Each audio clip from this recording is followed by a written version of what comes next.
Sir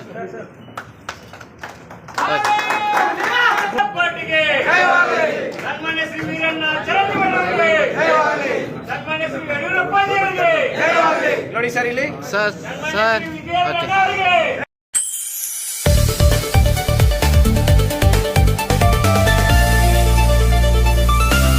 ಪರ್ವಾ news Kannada, ಇದು ನಿಮ್ಮ ವಾಹಿನಿ.